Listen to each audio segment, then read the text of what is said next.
relevant, reliable, and researched. This is Experts on Call, the show focused on delivering leading-edge news and information on today's most beneficial products and services. This is Experts on Call on AM 650.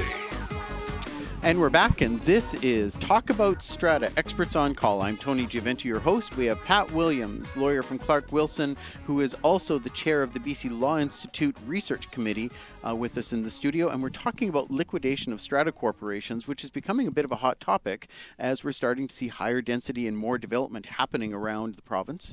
And so we're also seeing different kind of communities now that are popping up, that, we're seeing multiple townhouse stratas that are sharing facilities that are starting to look at liquidation because they're in areas where there's demand for more property, but they have lots of huge real estate. And what else are we seeing, Pat? Well, I'm seeing what I will call mixed-use strata corporations, and that's residential as well as commercial as well as retail. And we've got a concept called airspace parcel as well. So that means that you can have more than one strata corporation, or you can have more than one form of property in the same building. So you could have retail or commercial on the bottom 3 floors of a building, and then you could have residential on floors 4, 5, and 6. And we are finding situations where the commercial entity has decided to liquidate, and now it's time for the strata corporation, which is floors 4, 5, and 6, to decide whether they want to terminate, because this 6-story building will become a 25-story building. And it could be a situation where there are other buildings around them that are similar that have already agreed. And say Metrotown, for example. How complicated could this possibly get then? Mm-hmm. So for floors 4, 5, and 6, they're residential units, and they say no. As a strata corporation, we're not prepared to liquidate. So do they hold up all the other strata corporations? I think they do. So, and perhaps one of the owners of 4, 5, and 6 could make an application to court to be for termination, but we don't really have that application in the Strata Property Act.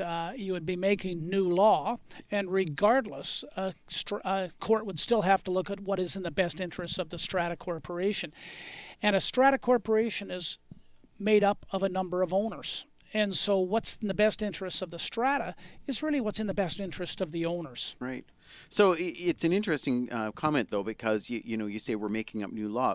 Airspace parcel agreements, for the most part, aren't really contemplated in the Strata Property Act. No, they are not. Right. What we're really talking about are separate properties based on separate boundaries, and which is one of the reasons why we have an ongoing research process on the Strata Property Act to essentially help it to bring it up to current status with what's happening within the structure of real estate. Things have changed a lot in 50 years, and it's much more complicated.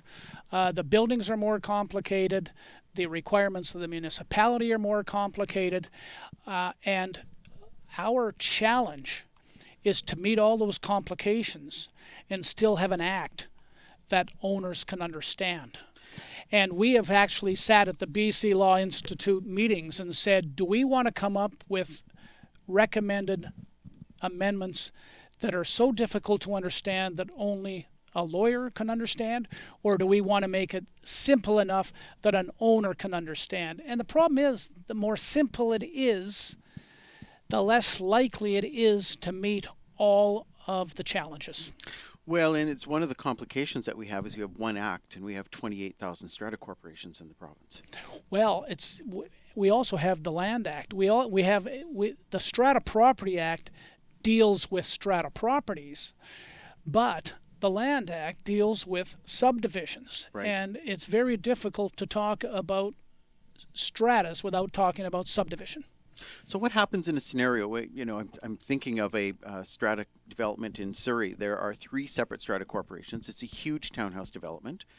Each of the strata corporations is about 110 townhouses, and in the middle of it, they have a recreation facility, a swimming pool and tennis courts, and you know, the development's now getting over 30 years old. 2 of the strata corporations have been in discussions with a developer over redevelopment, and because their property is so large, their recovery per unit will actually be more than their assessed values. So that it's in their interest economically in a number of ways to do it. But the third strata corporation is unwilling to even consider the discussion.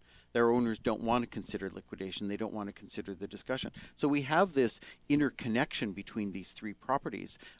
Is the one strata corporation going to be holding up the other 2 townhouse developments because of this joint easement that exists with all this community plan? Absolutely. But the one thing you didn't mention is who owns the amenity facility.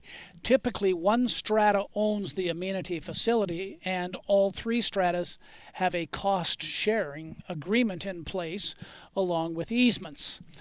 If the one strata that owns the swimming pool or the tennis court or whatever the amenity happens to be is the holdout, then the other 2 strata corporations have real issues.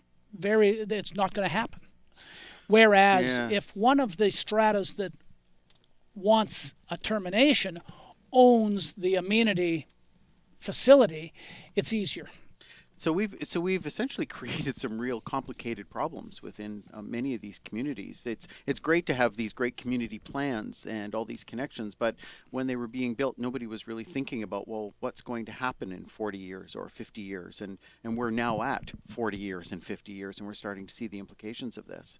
Yeah, when you first made that comment, I was sort of taken aback trying to figure out who "we" is. For a minute there, I thought you meant the BC Law Institute. But I think you were talking in the royal we. Collectively as you know, as buyers and developers and community planners and municipalities and government, you know, we have, and that's one of the things the BC Law Institute's trying to do with these recommended amendments, is to make it a little easier to deal with the very issues that we have created over the last 50 years. Very interesting. So one of the issues you've also raised is the difference between commercial and residential. And you know, we're talking about 1 vote per strata lot to terminate. But in commercial, the votes are based on the proportional size of the strata lot. So if you have a strata corporation that the ground floor happens to be a supermarket or a shopping center, that commercial unit may actually have 13.5 or 28 votes, or, you know, so the proportional votes of the 80%, if the 80% is considered an amendment, is based on the total number of votes that are shown on the schedule. Is that correct? Correct. So every residential has 1 vote. That's pursuant to the legislation. Right. Every commercial will have a fractional vote, and it could be 0.5, it could be 100.5. Right. It all depends on the size. So if you've got a mixed-use building and you've got 50% residential and 50% commercial, if you could get all of the 50% residential to agree, and one owner owns 90% of the commercial, then your task is done. Right. Right. So when we look at the total voting schedule, and if it's mixed use, it's going to probably show some proportion, but it'll say 183.5 votes, for example. It would be 80% of 183.5. Correct. It's not 80% of the number of strata lots. It's 80% of the total vote. And the total vote, when you've got a commercial, is not based on the number of lots. Very interesting. So how do we prevent one of the phenomena that's occurred in strata corporations in the last 40 years, which is strata corporations not planning for the future? And so as a result, most strata corporations were basically living month to month, year to year off their strata fees with minimal savings. And how do we foresee that we're not creating a different problem with liquidation by now saying to strata corporations, well, look, you're not going to have to maintain and repair your buildings because in a couple of years you're just going to be able to sell them anyhow? Well, under the Strata Property Act, there is an obligation to maintain and repair your building. We often see 3/4 votes for special levies to maintain and repair a building fail. Right.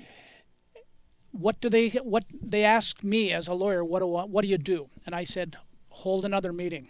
And they hold another meeting, and it fails again. Then they come back to me and say, what do we do? And I said, you're now in breach of the Act. You have failed to discharge your obligation to maintain your building. So there's a new section 173.1 of the Act, in which the legislation has recognized that problem. And now if you have a 3/4 vote that fails, but it gets at least a majority of the votes, then you can apply to court to have the 3/4 vote deemed to be passed.